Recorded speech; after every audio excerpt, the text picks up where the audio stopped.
The American YAWP, Chapter 8, The Early Republic. Section 1, Introduction.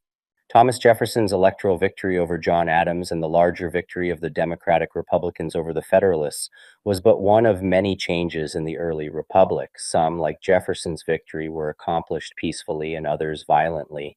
The wealthy and the powerful, middling and poor whites, Native Americans, free and enslaved African Americans, influential and poor women all demanded a voice in the new nation that Thomas Paine called an asylum for liberty. All would, in their own way, lay claim to the freedom and equality promised, if not fully realized, by the Revolution. Section 2, Free and Enslaved Black Americans and the Challenge to Slavery. Led by the enslaved man Gabriel, close to 1,000 enslaved men planned to end slavery in Virginia by attacking Richmond in late August 1800. Some of the conspirators would set diversionary fires in the city's warehouse district. Others would attack Richmond's white residents, seize weapons, and capture Virginia Governor James Monroe. On August 30th, two enslaved men revealed the plot to their enslaver, who notified authorities. Faced with bad weather, Gabriel and other leaders postponed the attack until the next night, giving Governor Monroe and the militia time to capture the conspirators. After briefly escaping, Gabriel was seized, tried, and hanged along with 25 others. Their execution sent the message that others would be punished if they challenged slavery. Subsequently, the Virginia government increased restrictions on free people of color. Gabriel's rebellion, as the plot came to be known, taught Virginia's white residents several lessons. First, it suggested that enslaved Black Virginians were capable of preparing and carrying out a sophisticated and violent revolution, undermining white supremacist assumptions about the inherent intellectual inferiority of Black people.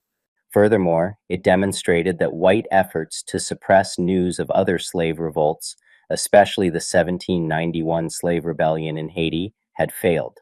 Not only did some literate enslaved people read accounts of the successful attack in Virginia's newspapers, but others also heard about the rebellion firsthand when slaveholding refugees from Haiti arrived in Virginia with their enslaved laborers after July 1793. The Haitian Revolution, 1791 to 1804, inspired free and enslaved Black Americans and terrified white Americans.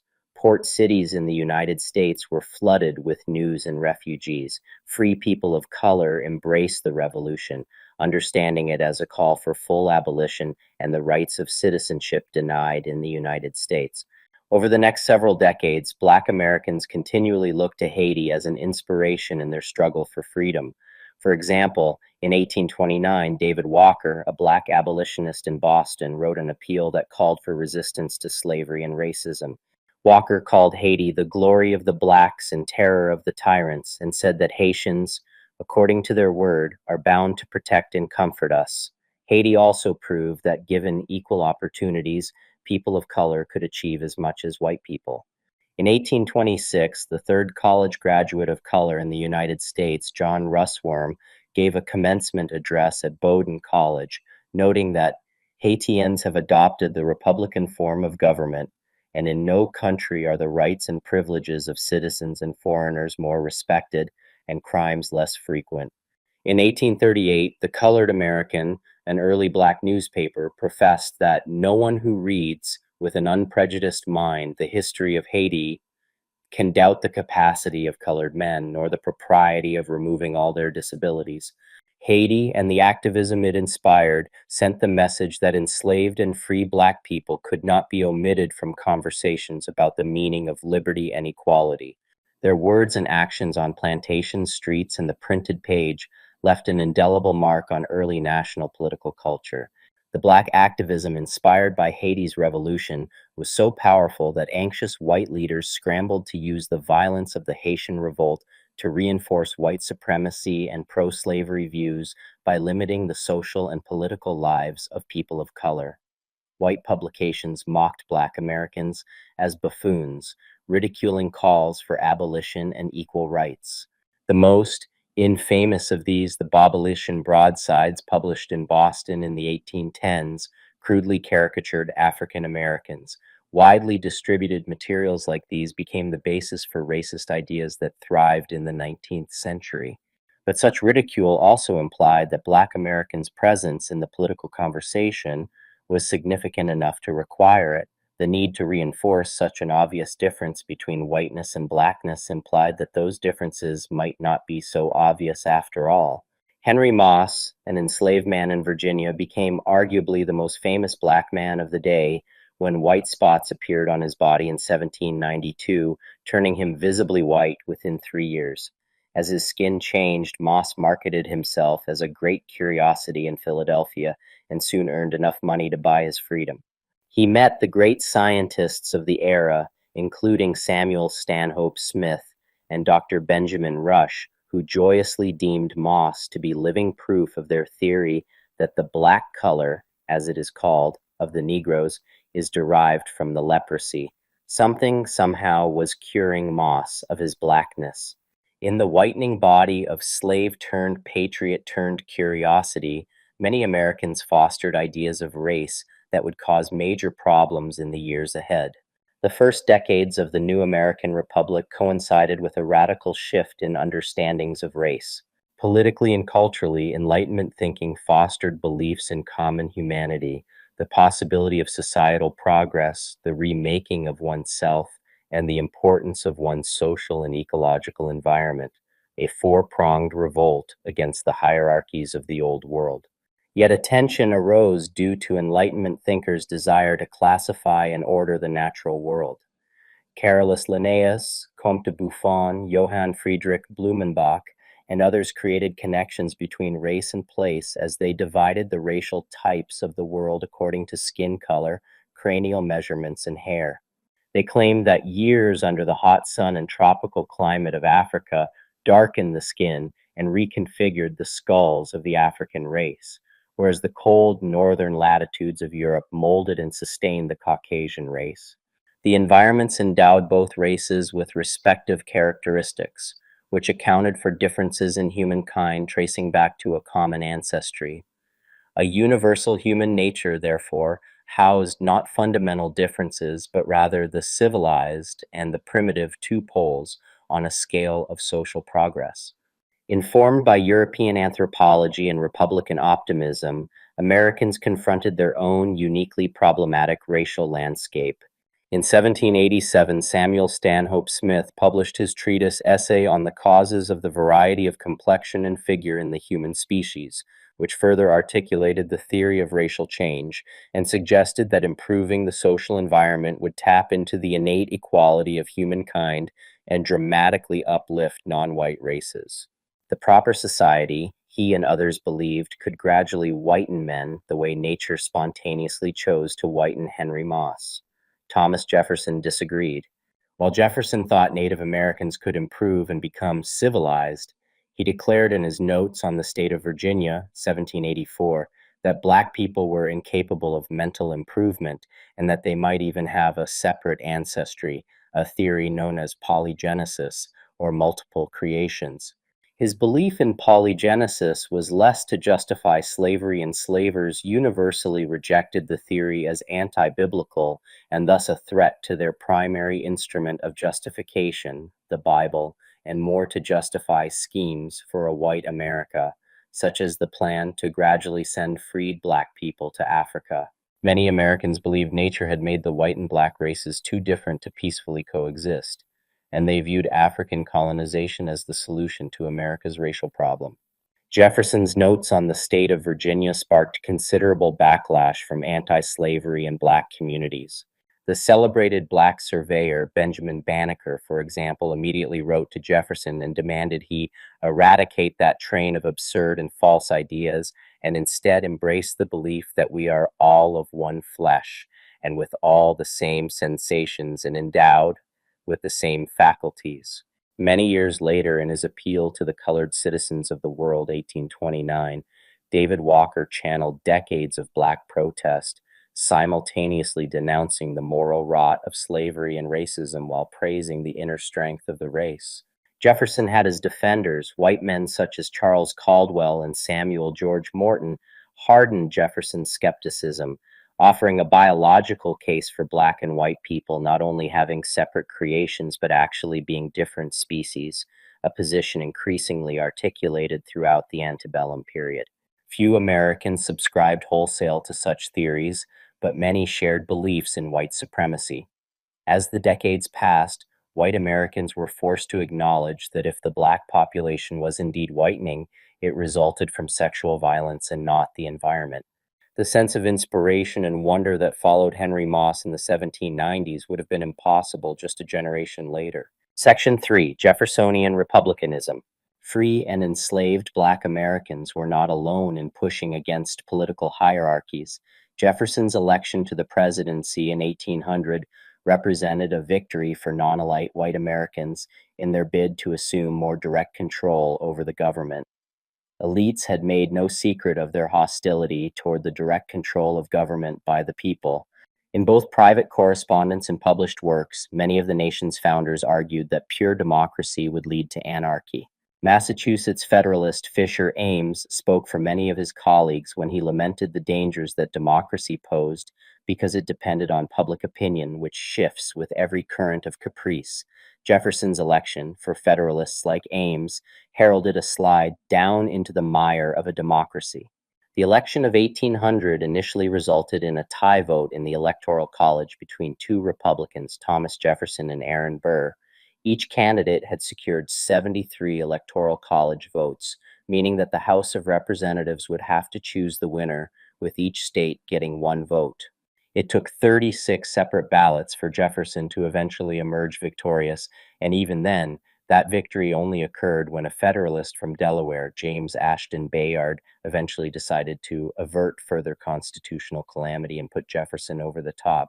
Bayard himself justified his decision to finally vote for Jefferson as a sacred duty, a decision not to hazard the Constitution upon which the political existence of the state depends.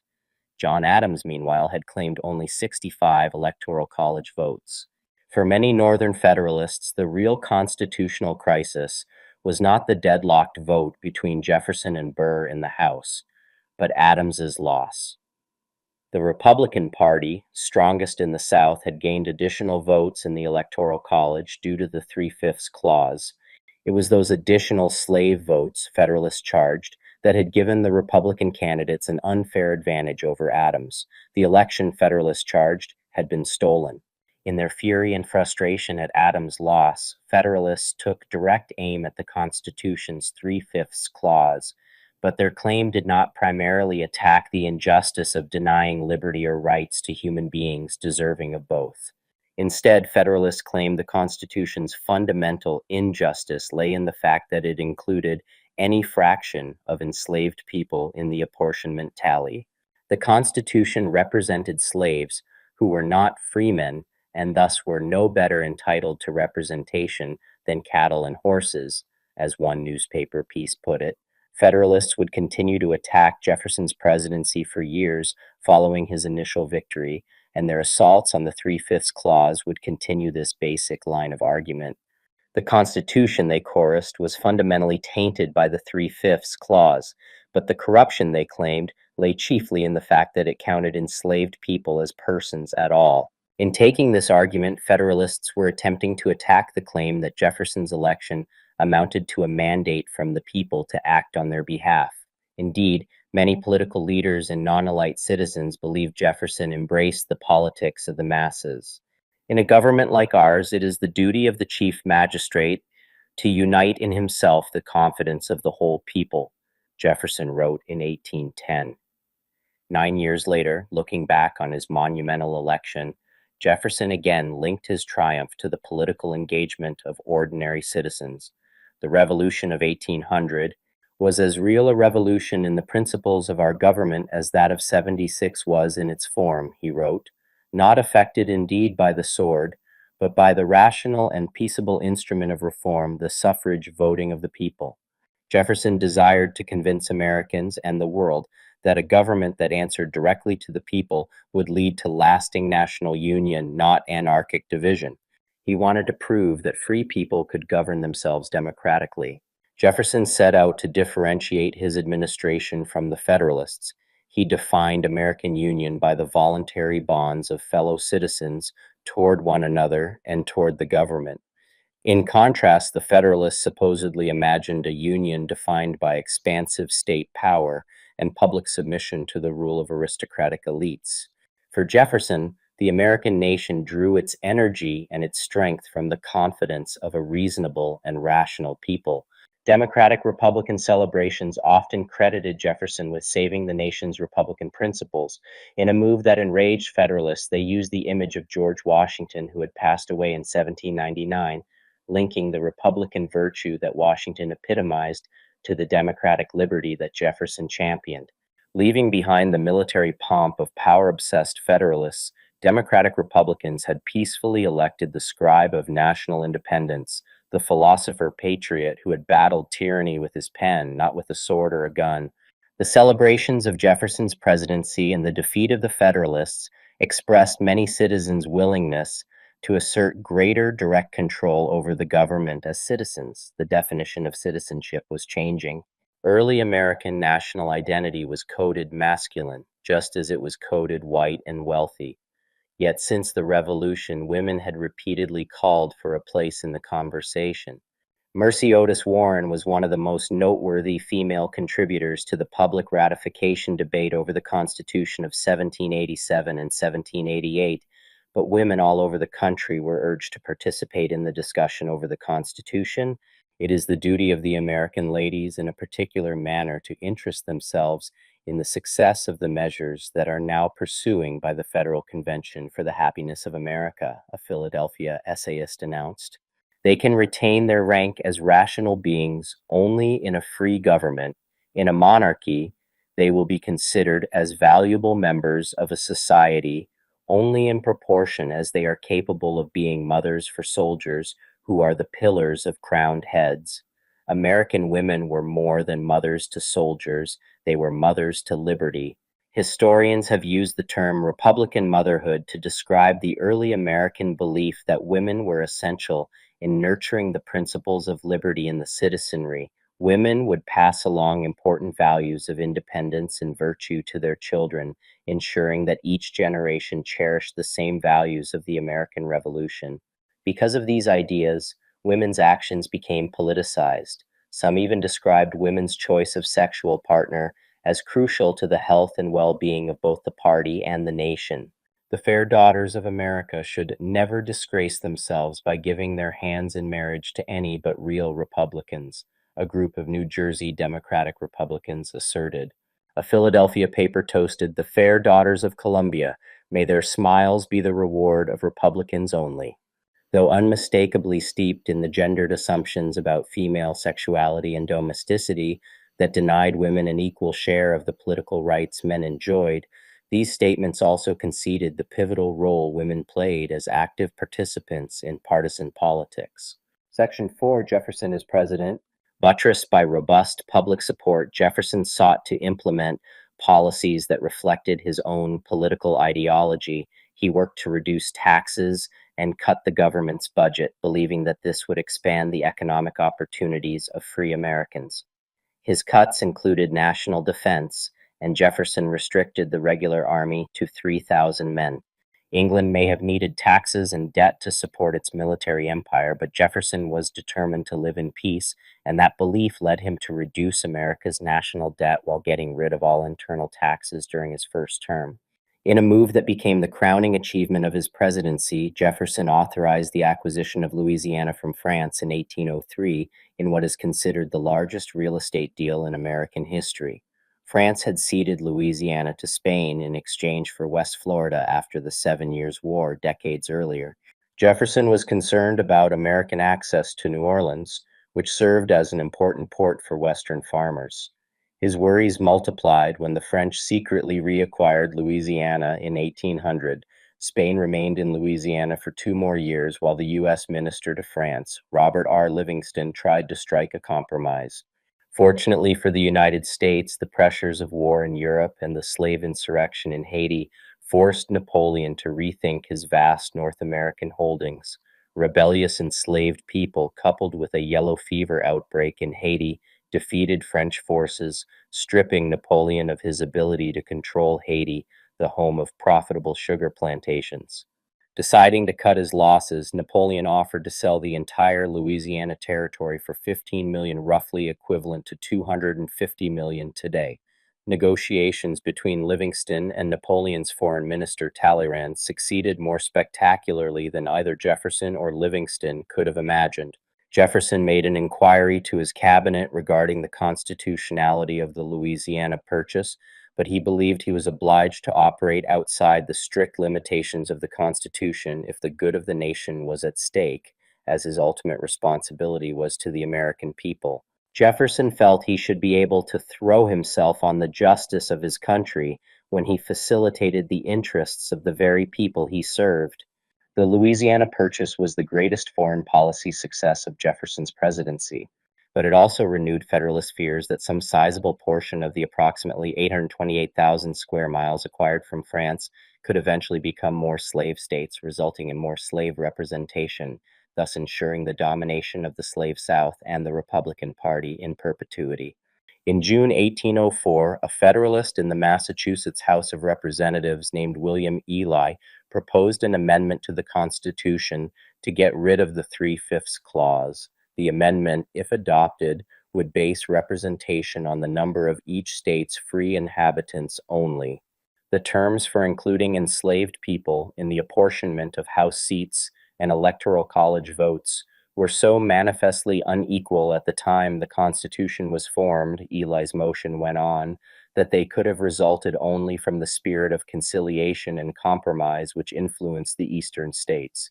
But Jefferson's actions as president, including the Louisiana Purchase, had made an unjust situation worse. Louisiana was an extensive country which will require a great number of slaves for its cultivation, and when admitted into the Union agreeably to the cession, will contribute, by the number of its slaves, to destroy the real influence of the eastern states in the national government, and also in the alteration of the original mode of electing the President of the United States, whereby, in the appointment of that important magistrate, the weight of the small states, among which are most of the eastern states where there are few or no slaves, is greatly diminished. Ely's amendment contained none of the bombast of Federalist attacks on Republicans or the personhood of the enslaved, but it reflected the same basic logic. The essential problem with the Constitution was that it treated enslaved people for the purpose of political representation as persons at all. To correct the injustice, the Constitution had to be amended to treat enslaved people no differently than any other type of property. While some attacks on slave representation did foreground that slavery was evil and the sale of man was criminal, Federalist defenders of Ely's amendment more often doubled down on their denial of enslaved humanity. Now the slaves of the southern states were no more civil beings, had no more political capacities, were no more persons than are oxen or horses, one ally of Ely's amendment declared in September 1804. All their earnings belonged to their masters. They passed by bills of sale like our cattle, and certainly were, in the estimation of their masters, as little entitled to representation as our beasts of burden. Another piece agreed. The slave, like the ox, is so much property, a mere marketable article. He gives his owner a certain influence in elections, declared this piece, published in a New Hampshire newspaper. The piece continued, append this influence to all property, and we are content. We ask nothing but that the New England cattle should be represented as well as those of Virginia. The argument that enslaved people should not be represented because they were not persons was as absurd by early 19th century standards as it is today, and Ely's amendment failed to gain much real traction. Jefferson won re-election in a landslide that fall, and Ely's amendment eventually died on the Senate floor in December. Jefferson's foreign policy, particularly the Embargo Act of 1807, would prove more politically damaging. As Napoleon Bonaparte's armies moved across Europe, Jefferson wrote to a European friend that he was glad that God had divided the dry lands of your hemisphere from the dry lands of ours, and said, here at least be there peace. Unfortunately, the Atlantic Ocean soon became the site of Jefferson's greatest foreign policy test, as England, France, and Spain refused to respect American ships' neutrality. The greatest offenses came from the British, who resumed the policy of impressment, seizing thousands of American sailors and forcing them to fight for the British Navy. Many Americans called for war when the British attacked the USS Chesapeake in 1807. The president, however, decided on a policy of peaceable coercion, and Congress agreed. Under the Embargo Act of 1807, American ports were closed to all foreign trade in hopes of avoiding war. Jefferson hoped that an embargo would force European nations to respect American neutrality. Historians disagree over the wisdom of peaceable coercion. At first, withholding commerce rather than declaring war appeared to be the ultimate means of nonviolent conflict resolution. In practice, the embargo hurt the U.S. economy. Even Jefferson's personal finances suffered. When Americans resorted to smuggling their goods out of the country, Jefferson expanded governmental powers to try to enforce their compliance, leading some to label him a tyrant. Criticism of Jefferson's policies reflected the same rhetoric his supporters had used earlier against Adams and the Federalists. Federalists attacked the American Philosophical Society and the study of natural history, believing both to be too saturated with Democratic Republicans. Some Federalists lamented the alleged decline of educational standards for children.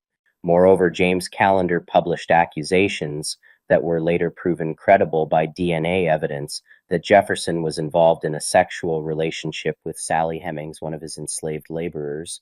Callender referred to a hypothetical son of Jefferson's as our little mulatto president, joining previous Federalist attacks on Jefferson's racial politics, including a scathing pamphlet written by South Carolinian William Loughton Smith in 1796 that described the principles of Jeffersonian democracy as the beginning of a slippery slope to dangerous racial equality. Arguments lamenting the democratization of America were far less effective than those that borrowed from democratic language and alleged that Jefferson's actions undermined the sovereignty of the people.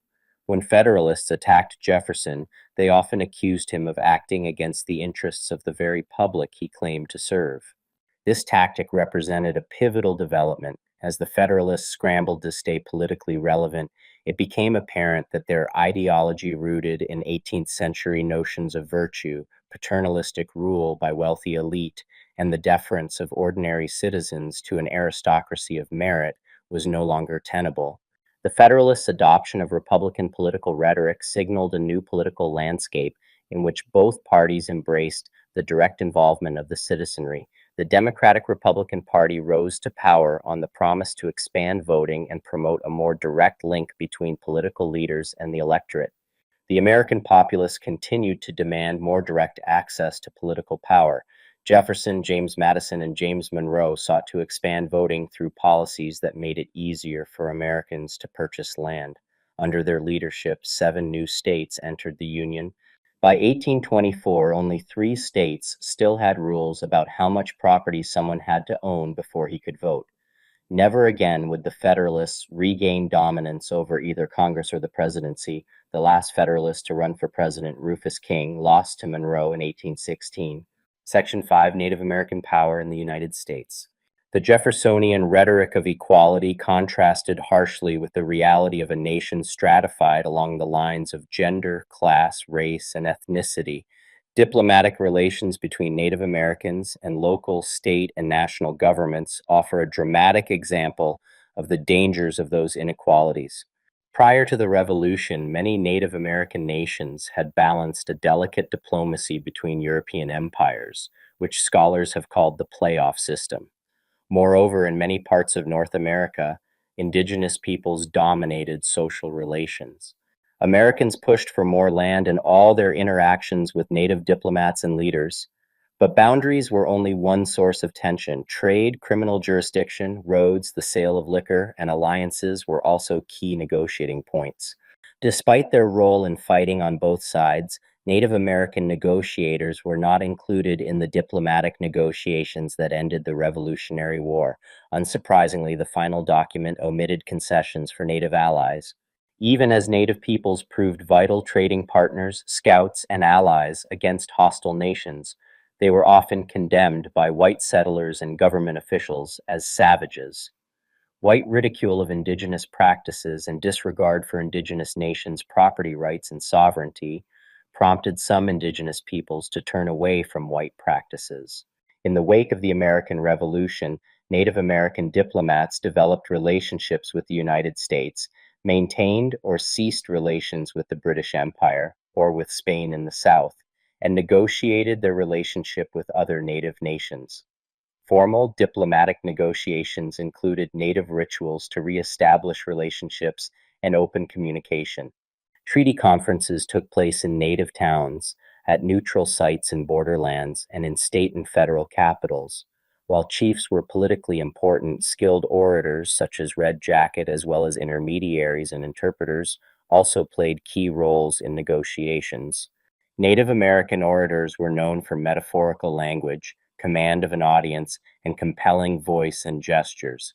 Throughout the early republic, diplomacy was preferred to war. Violence and warfare carried enormous costs for all parties in lives, money, trade disruptions, and reputation. Diplomacy allowed parties to air their grievances, negotiate their relationships, and minimize violence. Violent conflicts arose when diplomacy failed. Native diplomacy testified to the complexity of indigenous cultures and their role in shaping the politics and policy of American communities, states, and the federal government. Yet white attitudes, words, and policies frequently relegated Native peoples to the literal and figurative margins as ignorant savages. Poor treatment like this inspired hostility and calls for alliances from leaders of distinct Native nations, including the Shawnee leader Tecumseh. Tecumseh and his brother, Tenskwatawa, the prophet, helped envision an alliance of North America's indigenous populations to halt the encroachments of the United States. They created towns in present-day Indiana, first at Greenville, then at Prophetstown, in defiance of the Treaty of Greenville, 1795. Tecumseh traveled to many diverse Native nations from Canada to Georgia, calling for unification, resistance, and the restoration of sacred power. Tecumseh and Tenskwatawa's confederacy was the culmination of many movements that swept through indigenous North America during the 18th century. An earlier coalition fought in Pontiac's War. Neolin, the Delaware prophet, influenced Pontiac, and Ottawa, Odawa war chief, with his vision of Native independence, cultural renewal, and religious revitalization. Through Neolin, the master of life, the Great Spirit urged Native peoples to shrug off their dependency on European goods and technologies, reassert their faith in Native spirituality and rituals, and cooperate with one another against the white people's ways and nature. Additionally, Neolin advocated violence against British encroachments on Native American lands, which escalated after the 7 Years' War. His message was particularly effective in the Ohio and Upper Susquehanna valleys, where polyglot communities of indigenous refugees and migrants from across eastern North America lived together. When combined with the militant leadership of Pontiac, who took up Neolin's message, the many Native peoples of the region united in attacks against British forts and people. From 1763 until 1765, the Great Lakes, Ohio Valley, and Upper Susquehanna Valley areas were embroiled in a war between Pontiac's Confederacy and the British Empire, a war that ultimately forced the English to restructure how they managed Native British relations and trade. In the interim between 1765 and 1811, other Native prophets kept Neolin's message alive while encouraging indigenous peoples to resist Euro-American encroachments. These individuals included the Ottawa leader, the Trout, also called Mayagawi, Joseph Brant of the Iroquois, Haudenosaunee, the Creek headman Mad Dog, Painted Pole of the Shawnee, a Mohawk woman named Kukuchi, Main Pawk of the Potawatomi, and the Seneca prophet Handsome Lake. Once again, the epicenter of this resistance and revitalization originated in the Ohio Valley and Great Lakes regions, where from 1791 to 1795, a joint force of Shawnee, Delaware, Miami, Iroquois, Ojibwe, Ottawa, Huron, Potawatomi, Mingo, Chickamauga, and other indigenous peoples waged war against the American Republic.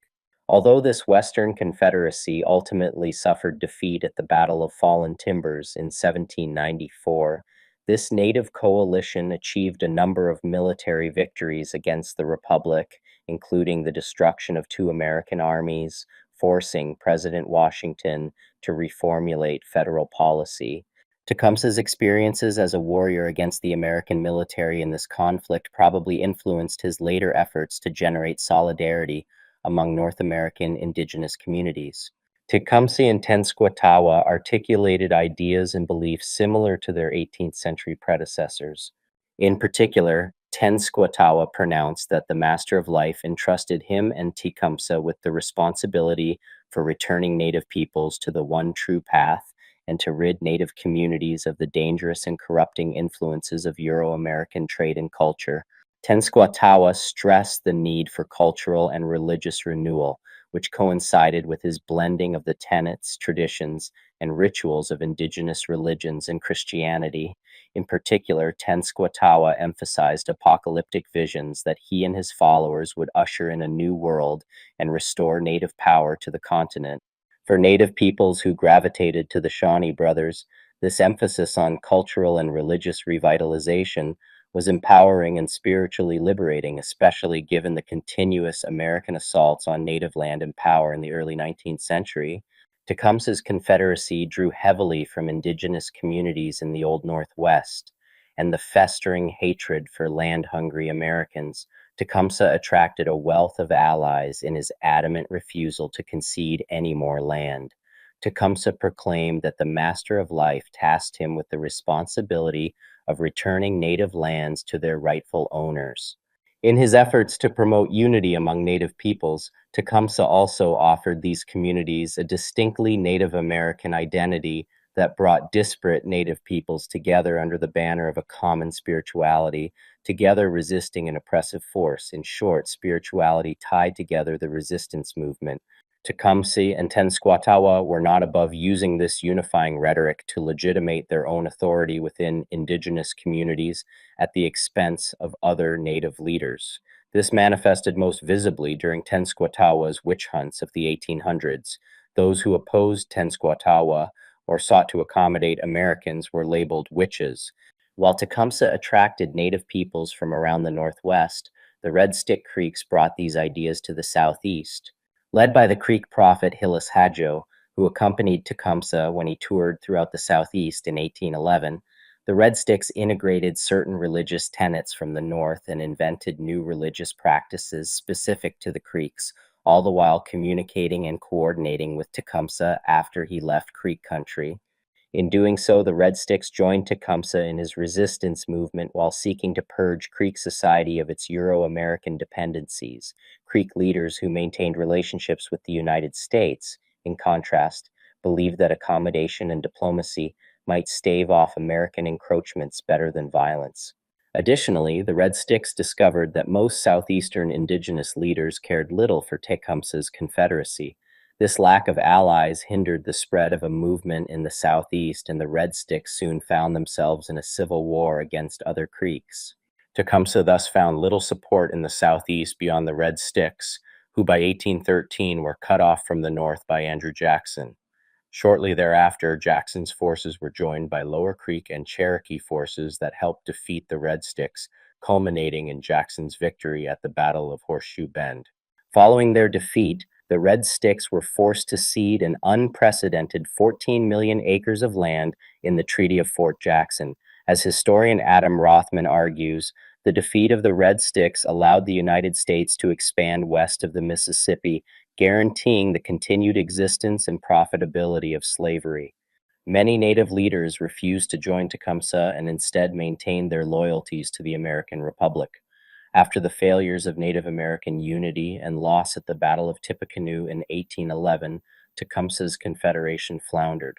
The War of 1812 between the United States and Britain offered new opportunities for Tecumseh and his followers. With the United States distracted, Tecumseh and his Confederated Army seized several American forts on their own initiative. Eventually, Tecumseh solicited British aid after sustaining heavy losses from American fighters at Fort Wayne and Fort Harrison. Even then, the Confederacy faced an uphill battle particularly after American naval forces secured control of the Great Lakes in September 1813, forcing British ships and reinforcements to retreat. Yet Tecumseh and his native allies fought on despite being surrounded by American forces. Tecumseh told the British commander Henry Proctor, "Our lives are in the hands of the Great Spirit. We are determined to defend our lands, and if it is his will, we wish to leave our bones upon them." Soon thereafter, Tecumseh fell on the battlefields of Moraviantown, Ontario in October 1813. His death dealt a severe blow to Native American resistance against the United States. Men like Tecumseh and Pontiac, however, left behind a legacy of Native American unity that was not soon forgotten. Section 6, the War of 1812. Soon after Jefferson retired from the presidency in 1808, Congress ended the embargo and the British relaxed their policies toward American ships. Despite the embargo's unpopularity, Jefferson still believed that more time would have proven that peaceable coercion worked. Yet war with Britain loomed, a war that would galvanize the young American nation. The War of 1812 stemmed from American entanglement in two distinct sets of international issues. The first had to do with the nation's desire to maintain its position as a neutral trading nation during the series of Anglo-French wars, which began in the aftermath of the French Revolution in 1793. The second had older roots in the colonial and revolutionary era. In both cases, American interests conflicted with those of the British Empire. British leaders showed little interest in accommodating the Americans. Impressments, the practice of forcing American sailors to join the British Navy, was among the most important sources of conflict between the two nations. Driven in part by trade with Europe, the American economy grew quickly during the first decade of the 19th century, creating a labor shortage in the American shipping industry. In response, pay rates for sailors increased, and American captains recruited heavily from the ranks of British sailors. As a result, around 30% of sailors employed on American merchant ships were British. As a republic, the Americans advanced the notion that people could become citizens by renouncing their allegiance to their home nation.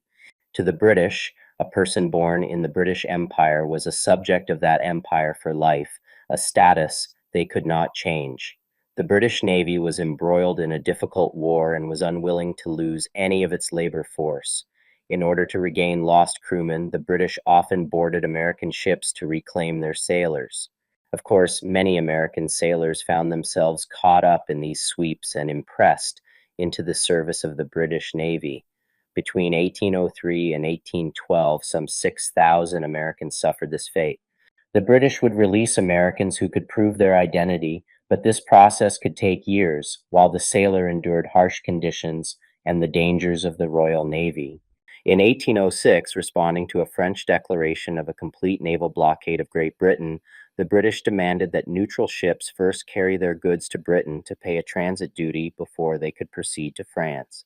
Despite loopholes in these policies between 1807 and 1812, Britain, France, and their allies seized about 900 American ships, prompting a swift and angry American response. Jefferson's embargo sent the nation into a deep depression and drove exports down from $188 million in 1807 to $22 million in 1808, all while having little effect on Europeans. Within 15 months, Congress repealed the Embargo Act, replacing it with smaller restrictions on trade with Britain and France.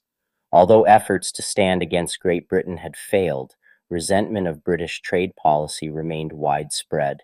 Far from the Atlantic Ocean on the American frontier, Americans were also at odds with the British Empire. From their position in Canada, the British maintained relations with Native Americans in the Old Northwest, supplying them with goods and weapons in attempts to maintain ties in case of another war with the United States.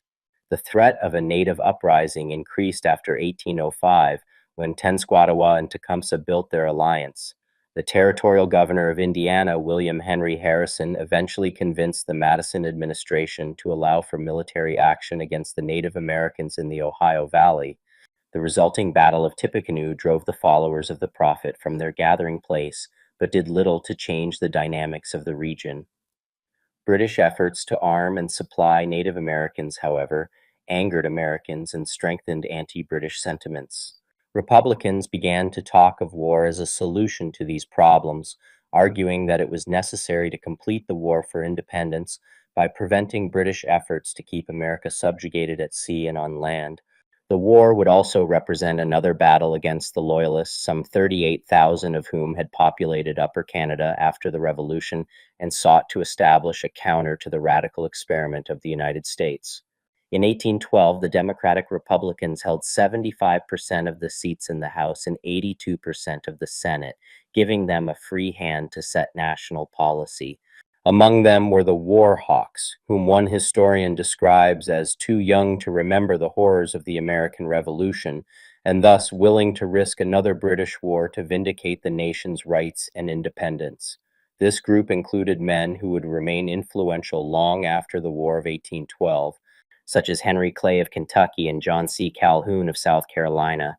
Convinced by the war hawks in his party, Madison drafted a statement of the nation's disputes with the British and asked Congress for a war declaration on June 1, 1812. The Democratic Republicans hoped that an invasion of Canada might remove the British from their backyard and force the Empire to change their naval policies. After much negotiation in Congress over the details of the bill, Madison signed a declaration of war on June 18, 1812. For the second time, the United States was at war with Great Britain. While the War of 1812 contained two key players, the United States and Great Britain, it also drew in other groups such as Tecumseh and his Confederacy. The war can be organized into three stages or theaters. The first, the Atlantic Theater, lasted until the spring of 1813. During this time, Great Britain was chiefly occupied in Europe against Napoleon, and the United States invaded Canada and sent their fledgling navy against British ships. During the second stage, from early 1813 to 1814, the United States launched their second offensive against Canada and the Great Lakes. In this period, the Americans won their first successes. The third stage, the Southern Theater, concluded with Andrew Jackson's January 1815 victory outside New Orleans, Louisiana. During the war, the Americans were greatly interested in Canada and the Great Lakes borderlands. In July 1812, the United States launched their first offensive against Canada. By August, however, the British and their allies rebuffed the Americans, costing the United States control over Detroit and parts of the Michigan Territory. By the close of 1813, the Americans recaptured Detroit, shattered the Confederacy, killed Tecumseh, and eliminated the British threat in that theater. Despite these accomplishments, the American land forces proved outmatched by their adversaries. After the land campaign of 1812 failed to secure America's war aims, Americans turned to the infant navy in 1813. Privateers in the U.S. Navy rallied behind the slogan, "Free Trade and Sailors' Rights." Although the British possessed the most powerful navy in the world, surprisingly, the young American Navy extracted early victories with larger, more heavily armed ships. By 1814, however, the major naval battles had been fought with little effect on the war's outcome. With Britain's main naval fleet fighting in the Napoleonic Wars, smaller ships and armaments stationed in North America were generally no match for their American counterparts. Early on, Americans humiliated the British in single ship battles. In retaliation, Captain Philip Broke of the HMS Shannon attacked the USS Chesapeake, captained by James Lawrence, on June 1, 1813. Within 6 minutes, the Chesapeake was destroyed and Lawrence mortally wounded. Yet the Americans did not give up. Lawrence commanded them, "Tell the men to fire faster. Don't give up the ship." Lawrence died of his wounds 3 days later, and although the Shannon defeated the Chesapeake, Lawrence's words became a rallying cry for the Americans. 2.5 months later, the USS Constitution squared off with the HMS Guerriere. As the Guerriere tried to outmaneuver the Americans, the Constitution pulled along broadside and began hammering the British frigate. The Guerriere returned fire, but as one sailor observed, the cannonballs simply bounced off the Constitution's thick hull. "Huzzah! Her sides are made of iron," shouted the sailor, and henceforth the Constitution became known as Old Ironsides. In less than 35 minutes, the Guerriere was so badly damaged that it was set aflame rather than taken as a prize. In 1814, Americans gained naval victories on Lake Champlain near Plattsburgh, preventing a British land invasion of the United States, and on the Chesapeake Bay at Fort McHenry in Baltimore. Fort McHenry repelled the 19-ship British fleet, enduring 27 hours of bombardment virtually unscathed. Watching from aboard a British ship, American poet Francis Scott Key penned the stanzas of the poem that would later become the national anthem, the Star-Spangled Banner. Impressive though these accomplishments were, they belied what was actually a poorly executed military campaign against the British. The U.S. Navy won their most significant victories in the Atlantic Ocean in 1813. Napoleon's defeat in early 1814, however, allowed the British to focus on North America and blockade American ports. Thanks to the blockade, the British were able to burn Washington, D.C. on August 24, 1814, and open a new theater of operations in the South. The British sailed for New Orleans, where they achieved a naval victory at Lake Borgne before losing the land invasion to Major General Andrew Jackson's troops in January 1815. This American victory actually came after the United States and the United Kingdom signed the Treaty of Ghent on December 24, 1814, but the Battle of New Orleans proved to be a psychological victory that boosted American morale and affected how the war has been remembered. But not all Americans supported the war. In 1814, New England Federalists met in Hartford, Connecticut, to try to end the war and curb the power of the Democratic Republican Party. They produced a document that proposed abolishing the 3/5 rule that afforded Southern enslavers disproportionate representation in Congress, limiting the president to a single term in office, and most importantly, demanding a 2/3 congressional majority rather than a simple majority for legislation that declared war, admitted new states into the Union, or regulated commerce. With the 2/3 majority, New England's Federalist politicians believed they could limit the power of their political foes. These proposals were sent to Washington, but unfortunately for the Federalists, the victory at New Orleans buoyed popular support for the Madison administration. With little evidence, newspapers accused the Hartford Convention's delegates of plotting secession. In fact, the Hartford Convention had gone out of its way to claim the patriotic high ground. Unlike William Ely's doomed amendment to abolish the 3/5 clause in 1804, the Hartford Convention did not attribute the nation's political woes to a spirit of conciliation and compromise that had poisoned the Constitution from the outset. Instead, the Hartford Convention laid the blame squarely at the feet of the Republican Party. The Constitution of the United States, under the auspices of a wise and virtuous administration, proved itself competent to all the objects of national prosperity comprehended in the views of its framers. The problem was not the Constitution. The problem was how the Republicans had governed. The Hartford Convention insisted its goal was not to foment disunion or to destroy the Constitution. The goal, in fact, was to preserve the former by amending the latter. In important respects, however, the Hartford Convention's report reflected a broad, long-standing belief among white Americans that neither Black people nor Native Americans should be included among the sovereign people of the United States. This sense of national identity dated back to the American Revolution. It was clearly evident in Federalist backlash against Jefferson's 1800 election. Political propaganda during the War of 1812 reinforced it. The Treaty of Ghent essentially returned relations between the United States and Britain to their pre-war status, what is known as status quo antebellum. But during the war, Americans read patriotic newspaper stories, sang patriotic songs, and bought consumer goods decorated with national emblems. They also heard stories about how the British, their native allies, and enslaved Black people threatened to bring violence into American homes. For examples, rumors spread that British officers promised rewards of beauty and booty for their soldiers when they attacked New Orleans. In the Great Lakes borderlands, wartime propaganda fueled Americans' fear of Britain's Native American allies, whom they believed would slaughter men, women, and children indiscriminately.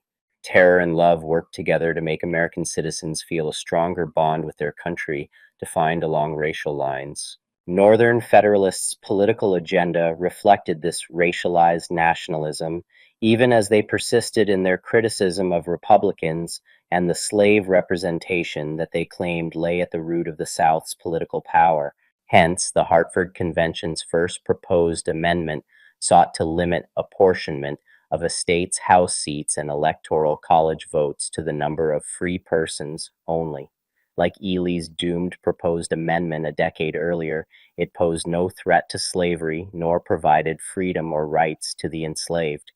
Instead, it would have altered the Constitution to treat enslaved people for the purpose of political representation no differently than any other type of property.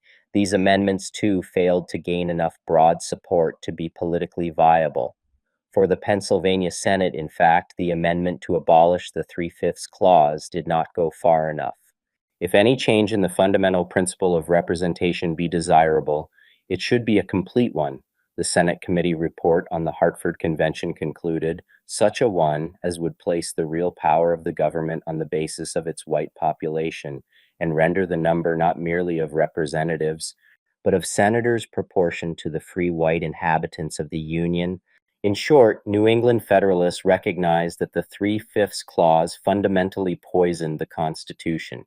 Yet their arguments against it were fundamentally weakened, one might say, compromised by the fact that most white Northerners, including those critical of the Three-Fifths Clause, embraced the same white supremacy that lay at the root of the very slave system they detested.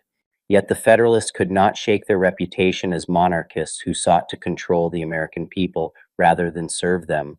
The next New England politician to assume the presidency, John Quincy Adams, would in 1824 emerge not from within the Federalist fold, but having served as Secretary of State under President James Monroe, the leader of the Virginia Democratic Republicans. Former Treasury Secretary Albert Gallatin claimed that the War of 1812 revived national feelings that had dwindled after the Revolution. The people, he wrote, were now more American. They feel and act more like a nation. Politicians proposed measures to reinforce the fragile Union through capitalism and built on these sentiments of nationalism. The United States continued to expand into Native American territories with westward settlement in far-flung new states like Tennessee, Ohio, Mississippi, and Illinois. Between 1810 and 1830, the country added more than 6,000 new post offices. In 1817, South Carolina Congressman John C. Calhoun called for building projects to bind the Republic together with a perfect system of roads and canals. He joined with other politicians, such as Kentucky's powerful Henry Clay, to promote what came to be called an American system. They aimed to make America economically independent and encouraged commerce between the states over trade with Europe and the West Indies. The American system would include a new Bank of the United States to provide capital, a high protective tariff which would raise the prices of imported goods and help American-made products compete, and a network of internal improvements, roads and canals, to let people take American goods to market. These projects were controversial. Many people believed that they were unconstitutional or would increase the federal government's power at the expense of the states. Even Calhoun later changed his mind and joined the opposition. The War of 1812, however, had reinforced Americans' sense of the nation's importance in their political and economic life. Even when the federal government did not act, states created banks, roads, and canals of their own. What may have been the boldest declaration of America's post-war pride came in 1823. President James Monroe issued an ultimatum to the empires of Europe in order to support several wars of independence in Latin America. The Monroe Doctrine declared that the United States considered its entire hemisphere, both North and South America, off limits to new European colonization. Although Monroe was a Jeffersonian, some of his principles echoed Federalist policies. Whereas Jefferson cut the size of the military and ended all internal taxes in his first term, Monroe advocated the need for a strong military and an aggressive foreign policy. Since Americans were spreading out over the continent, Monroe authorized the federal government to invest in canals and roads, which he said would shorten distances and, by making each part more accessible to and dependent on the other, shall bind the Union more closely together. As Federalists had attempted 2 decades earlier, Democratic-Republican leaders after the War of 1812 advocated strengthening the government to strengthen the nation. Section 7 conclusion. Monroe's election after the conclusion of the War of 1812 signaled the death knell of the Federalists. Some predicted an era of good feelings and an end to party divisions. The war had cultivated a profound sense of union among a diverse and divided people, yet that era of good feelings would never really come. Political division continued. Though the dying Federalists would fade from political relevance, a schism within the Democratic Republican Party would give rise to Jacksonian Democrats. Political limits continued along class, gender, and racial and ethnic lines. At the same time, industrialization and the development of American capitalism required new justifications of inequality. Social change and increased immigration prompted nativist reactions that would divide true Americans from dangerous or undeserving others. Still, a cacophony of voices clamored to be heard and struggled to realize a social order compatible with the ideals of equality and individual liberty. As always, the meaning of democracy was in flux.